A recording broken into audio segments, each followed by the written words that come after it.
અને phonics specially આપણે એમ foundation યર્સમાં જ શીખવાડીએ, કેમ કે અગર એ લોકોનું બેઝ સ્ટ્રોંગ હોય ને તો પછી આગળના લેવલ્સ એ લોકોને બહુ ઇઝી થઈ જાય.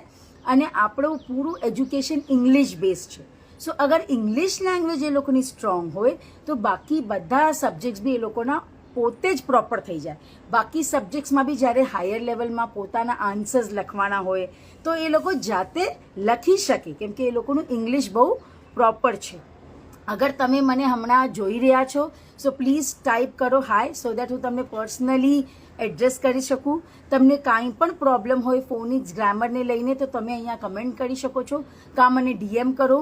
હું એવરી ફ્રાઈડે લાઈવ આવું છું સો દેટ હું બાળકોના પ્રોબ્લેમ્સ સોલ્વ કરી શકું. હવે આવે છે આજનું અપડેટ.